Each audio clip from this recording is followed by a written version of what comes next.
Baro, learn.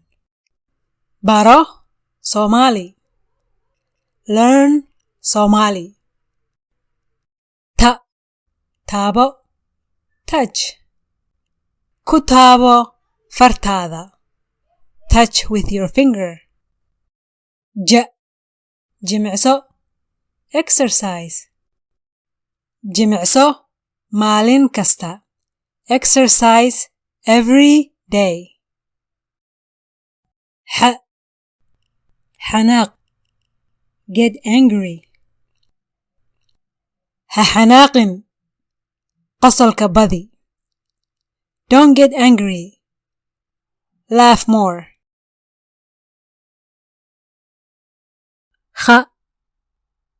Khuri, snore. Markaan seexdo waan khuriyaa. When I sleep, I snore. Dir, send. Dir warqadda, fur bashqadda. Send the letter, open the envelope.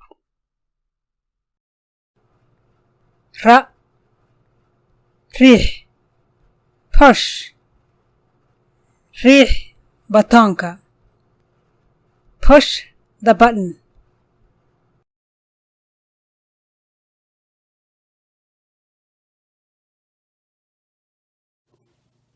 We're going to learn 7 letters in this first week.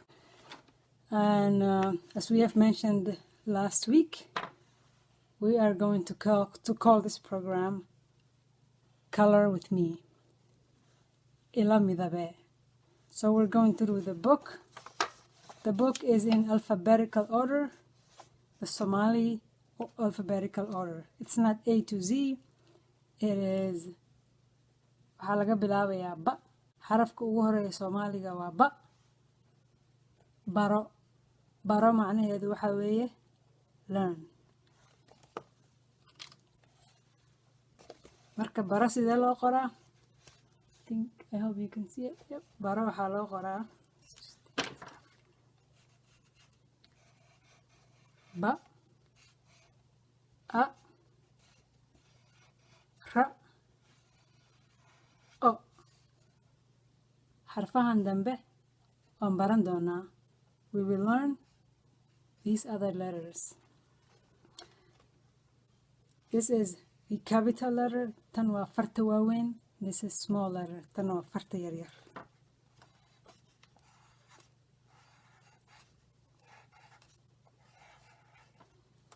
If you write, haddaa qortid, it will help you remember.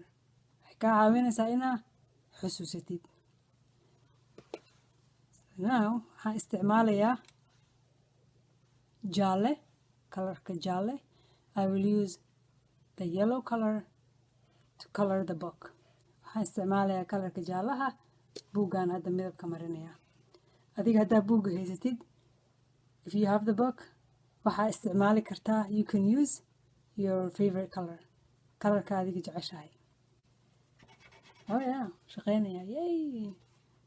First I tried this, it wasn't working. So I'm going to throw it away. Throw it away. So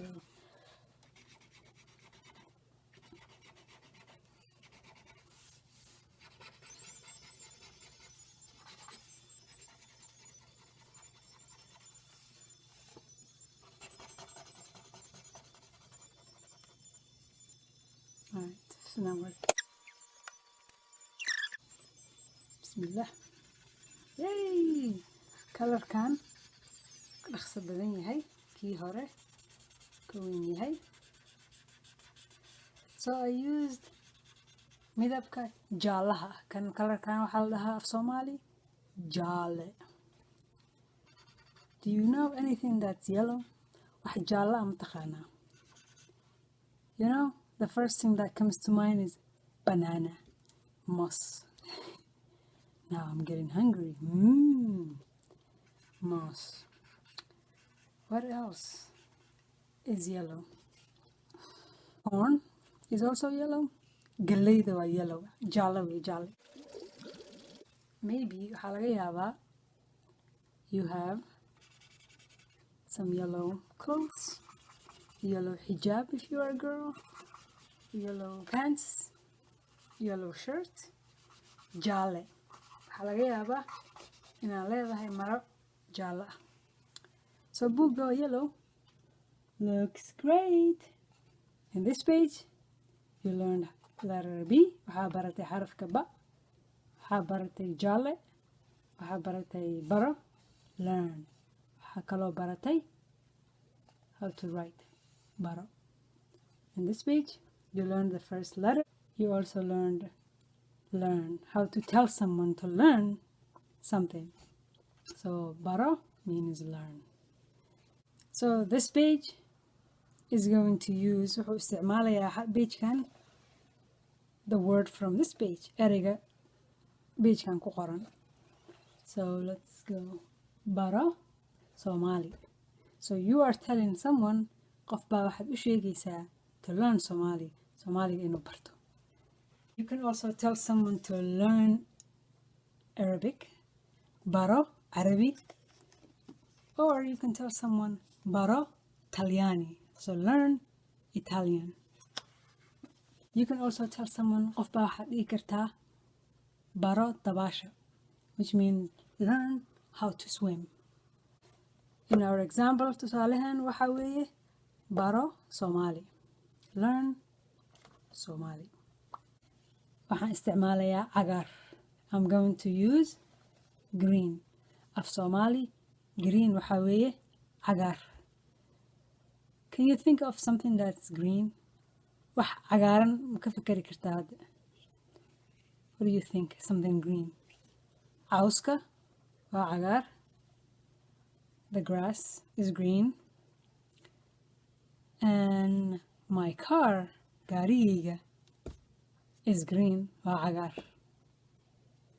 What else? And this pen, qalinkan, waa cagaar. I'm going to use cagaar.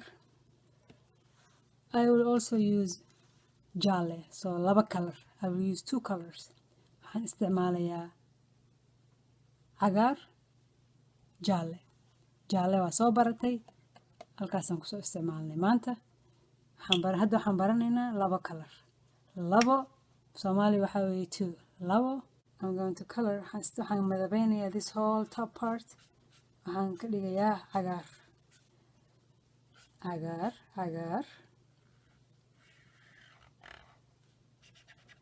Adiga, you don't have to use inaad isticmaashid ma ahan cagaar. You don't have to use green adigu. You can use your favorite color. waxaa isticmaali kartaa kalarada adiga aad jeceshahay. The top part is green. There are so many words in this image. Sawirkan waxaa ku yaala ereyo badan. If you have the book, you can ask your mom or dad or your teacher what these words mean.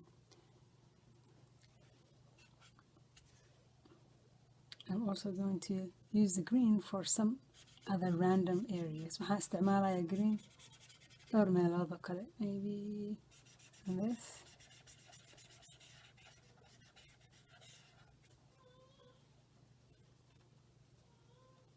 Oh, yeah.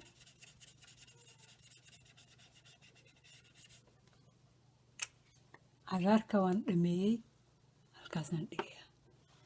Now isticmaalayaa jaalle. Now I'm going to use yellow. Let's get started. waxaan sameynayaa sidii oo kale hore.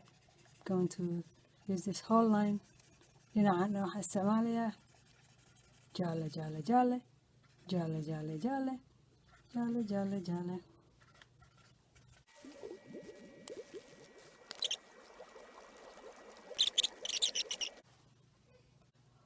Also, if you do not have different colors, haddii aadan haysanin kalaro kala duwan, you can also use, waxaa isticmaali kartaa a pencil to color it. So let's try it.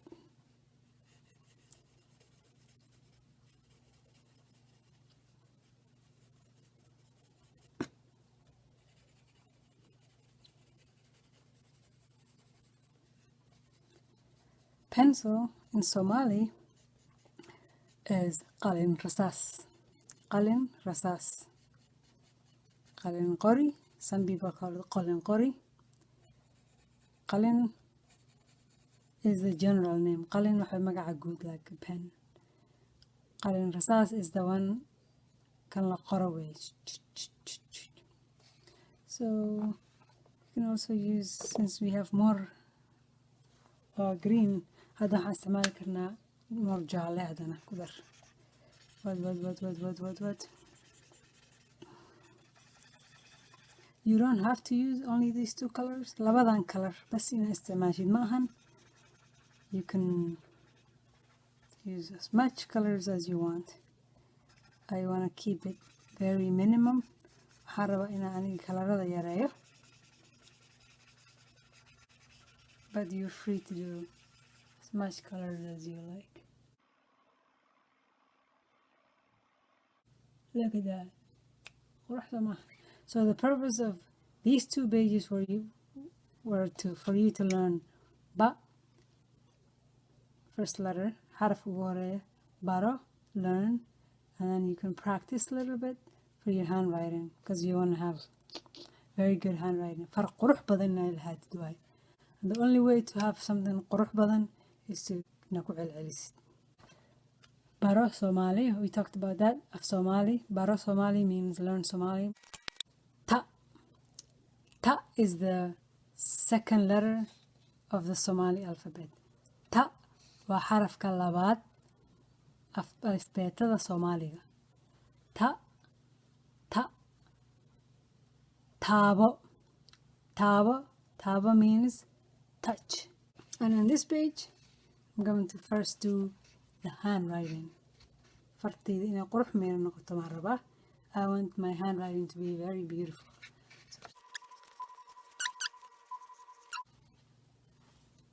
This time I'm going to use red, gudud.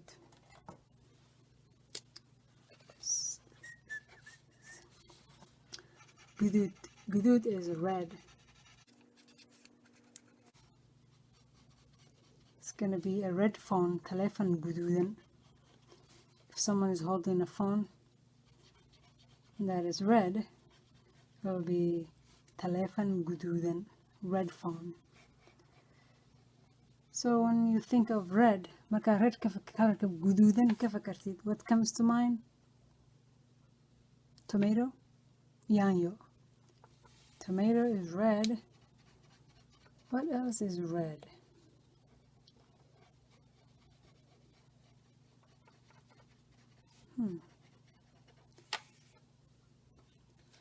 Red, gudud. Phone is red. Telefonkaaga waa guduudan yahay. Again, you don't have to use the red color. Khasab maaha inaad guduud ka isticmaashid. You can use any color you like. Just want to use red.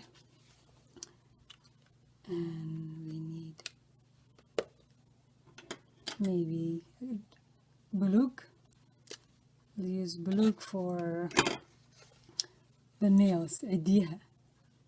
Cidiyaha will make it blue. Waxaan ka dhigayaa cidiyaha blue. Blue waxaa weeye blue. This is an easy one to remember because blue and blue, they're very close. And I can make this. What else? Do you wanna maybe do blue in the middle too? Blue screen. And in this page, waxaa baratay xarafka labaad luqadda Soomaaliga waa ta. Taabo, touch. Touchna waxaa weeye taabo. Right?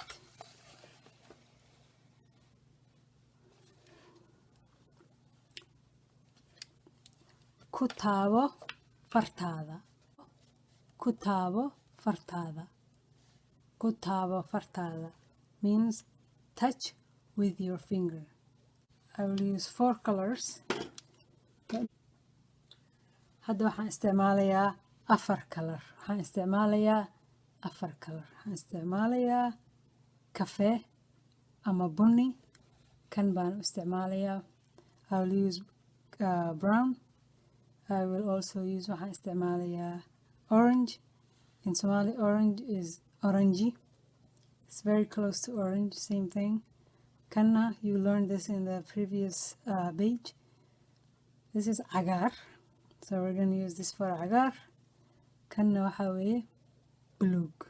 I'll use this for blue. So let's go. Kutaaba fartaada. See how many hands here? Afar gacmood. Waxay ku taabanayaan fartooda.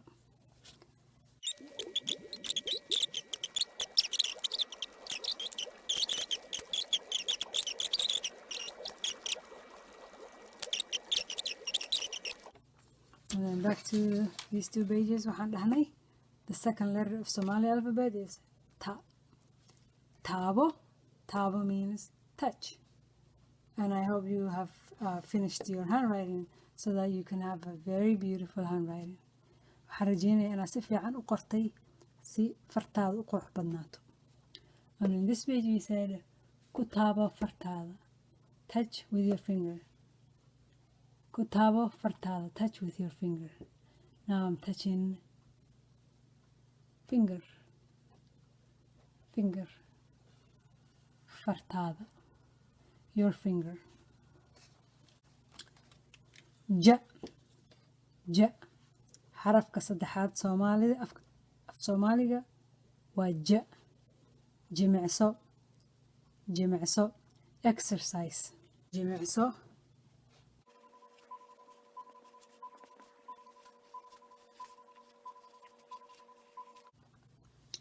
Ja. Ja. Jimicso. Exercise. Exercise. And then this one waxaan isticmaalaynaa laba color. Guduud, buluug. Guduud iyo buluug. We're gonna make them two teams. waxaan ka dhigaynaa laba team. The top one waxaan ka dhigaynaa red. kuwa hoosena waxaan ka dhigaynaa blue. Ready, set, go.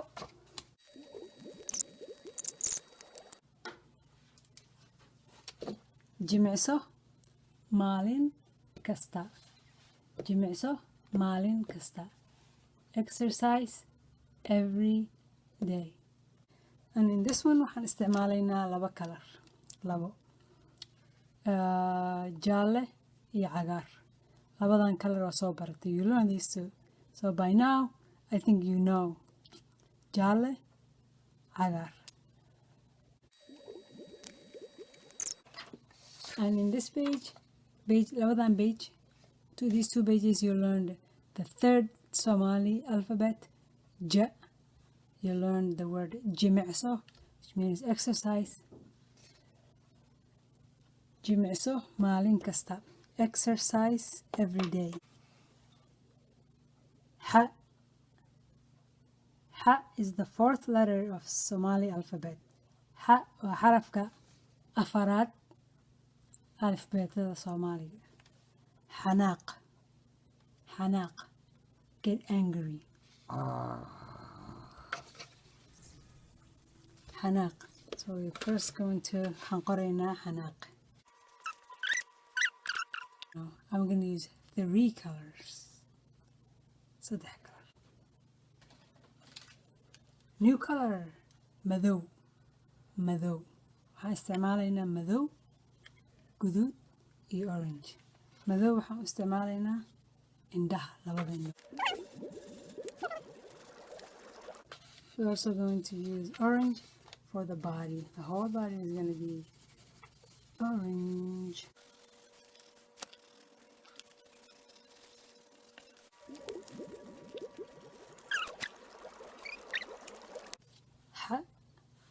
حناق. حناق. حناق. Don't get angry. قصلك body. Laugh more. I'm going to use lava color. مذو blue. مذو blue.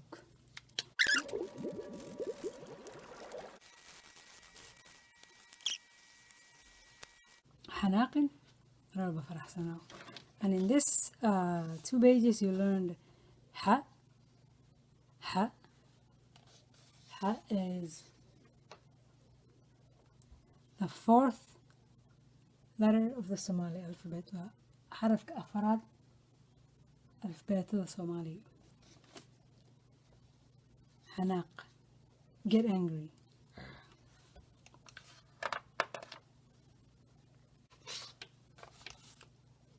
Kha. Kha is the 5th letter of the Somali alphabet. Kha وحوي حرف شنات alphabet. Now we're going to use 3 colors. We're going to use yellow, white, and brown. وهنستعملنا جالة, عدان, iyo cafe or bunny. عدان, it's not going to do anything. It's because the page is already white. Page already وعدي. خ خوري snore.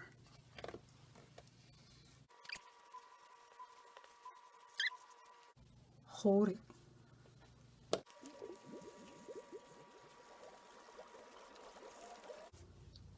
كافيه جالة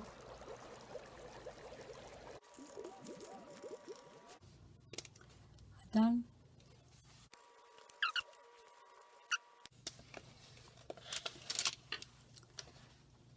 markaan seexdo waan khooriyaa. markaan seexdo waan khooriyaa. When I sleep I snore. استعمالها labadan iyo cagaar.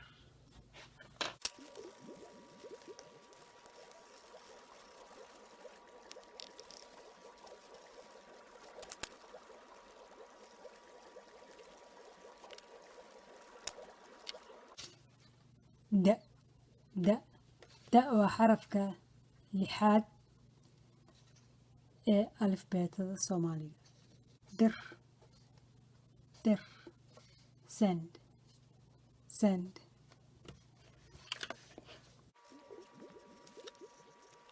هنستعمالها هالكلر قدود.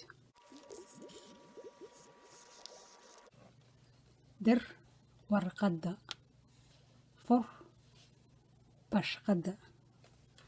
Send the letter, open the envelope. هنستعمالها new color. هنستعمالها بصلي.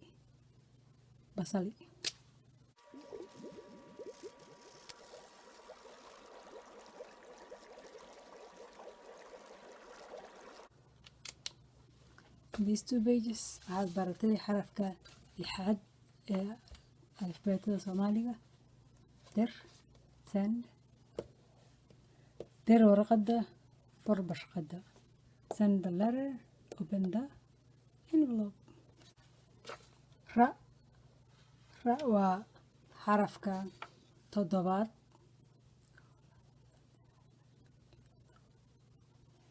ee Somali.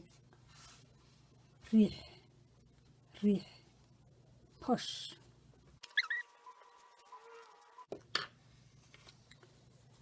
ريح waa xarafkii ugu dambeeyay ee week 1.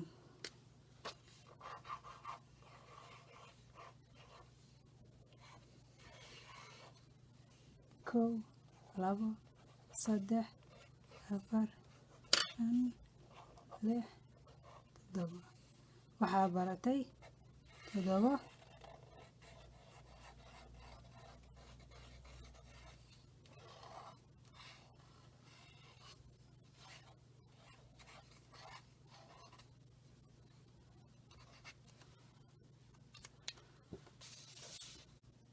kan ugu dambeeya waxaan isticmaalaynaa kalaradii aan soo baranay oo dhan: cagaar, buluug, guduud, cadaan, madow iyo jaalle. Riix batoonka. Riix batoonka. Push the button. Push the button.